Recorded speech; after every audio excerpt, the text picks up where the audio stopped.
All right. Happy Wednesday. Sorry I can't be there in class with you. And I'll also apologize if you hear the TV in the background. My daughter's watching Paw Patrol. All right. Today I will learn how to find the percent of a number so that I can apply this knowledge to real-world scenarios. I will know that I have it if I can fluently solve problems involving finding the percent of a number. Okay, you will need your calculator. So if you do not have your calculator, be sure you go and grab it, or you can use the one on your computer. So, proportions. Two equal ratios are also called a proportion. You can use a proportion to solve for a missing value, x, in two ways. Okay, remember we can also call this a variable. First, determining the scale factor. Second, we can cross multiply and divide. Cross multiply and solve a one-step equation. Okay, so when we cross multiply, okay, you're looking for the number that has a partner across from it. So right here, these two numbers have a partner. All right, so since 8 and 81 are across from each other and they each have a partner, what we're going to do is we're going to multiply those numbers. So 8 times 81 equals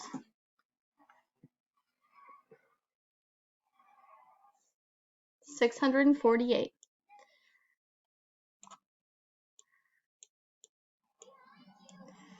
Okay, so now the number that's left that didn't have a partner, which was 9, now we're going to use that number to divide. So 648 divided by 9,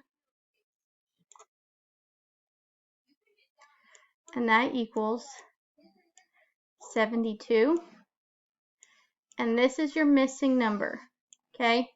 So right here where it says x over 81, now we can replace that with the number 72, okay? So we call this part over whole is equal to the percent over 100. So what percent of 20 is 14? So 14 is the part, 20 is the whole.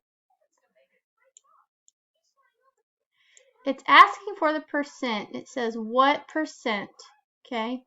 So the percent is going to be our question mark, and we always put the percent over 100. All right, so now let's look. Which numbers have a partner across? 14 and 100 have partners across. So we're going to do 14 times 100.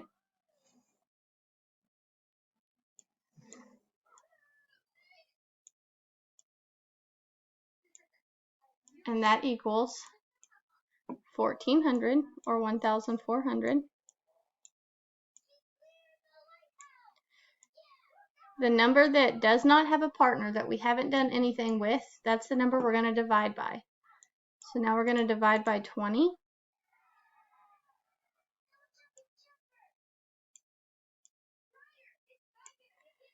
And that equals 70. So what percent of 20 is 14? 14 is 70% of 20.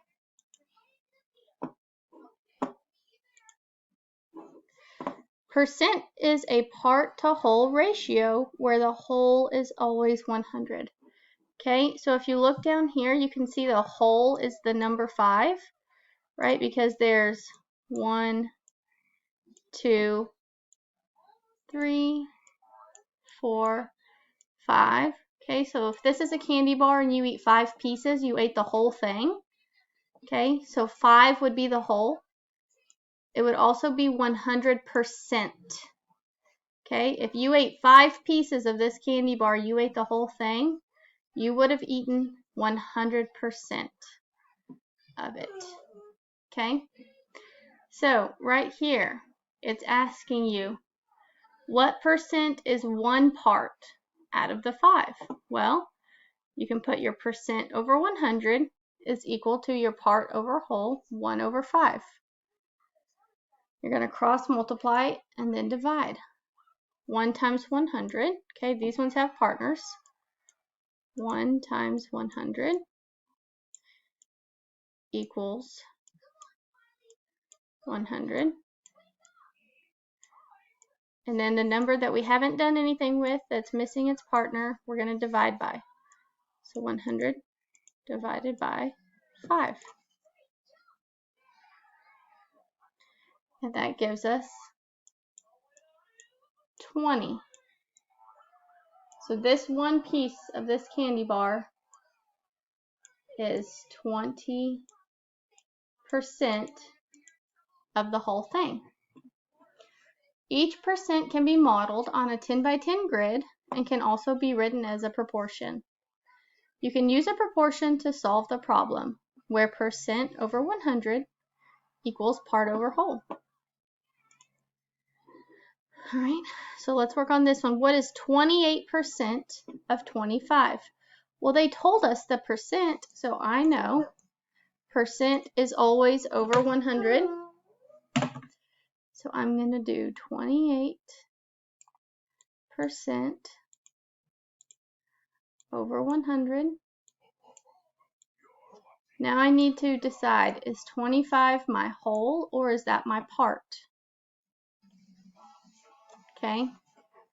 And 25 is going to be my whole because it's saying what is 28% of 25? So if 25 is the whole, how much would be 28%? So I'm going to put 25 as my whole, and I'm going to put the variable x as my part.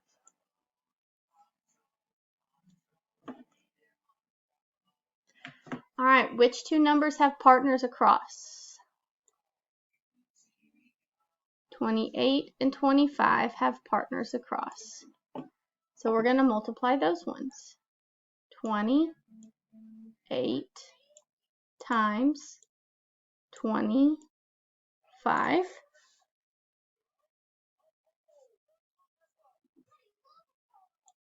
And that equals 700.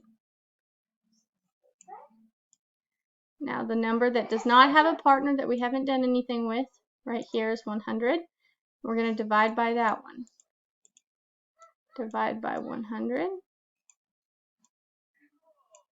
equals 7. So what is 28% of 25? That would be 7.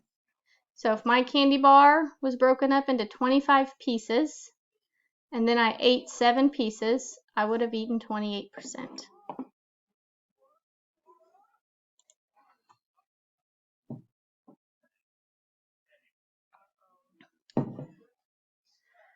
All right. 12 is 30% of what number? We have our part over whole equals percent of 100. Well, it already gave us our percent, right? So we know, since it gave us our percent, we can put 30 over 100. Now we need to figure out, is this 12 a part or a whole? It says 12 is 30% of what number? Well, 12 is 30%. And I know the whole would be 100%, so 12 must be the part. So 12 is the part. So I'm looking for my whole, and I'll put my variable x. So I'm looking for my partner that has a partner across, and it'll be these two numbers. 12 and 100 are partners. Let's multiply them. 12 times 100 equals 1200 or 1200.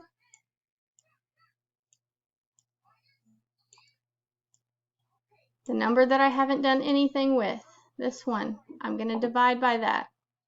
So 1200 divided by 30.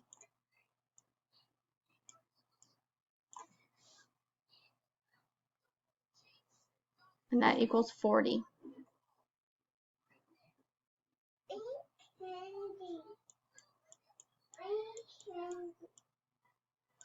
So, right here, my variable x, the answer is 40.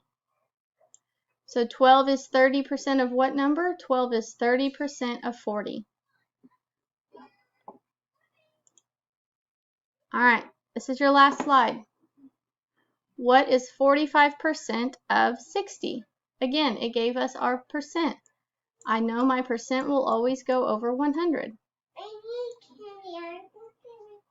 So I have 45% over 100. What is 45% of 60? So if we have a total of 60, what would 45% be? I know 60 is my whole.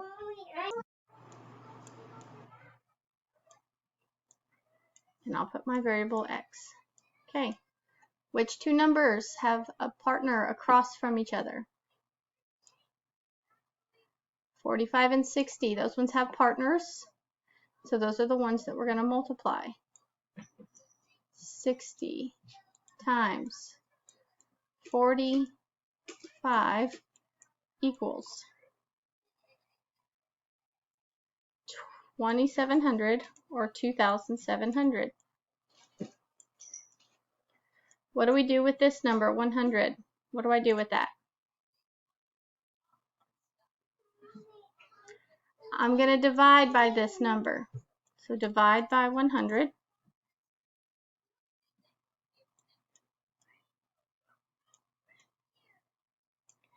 And that equals 27.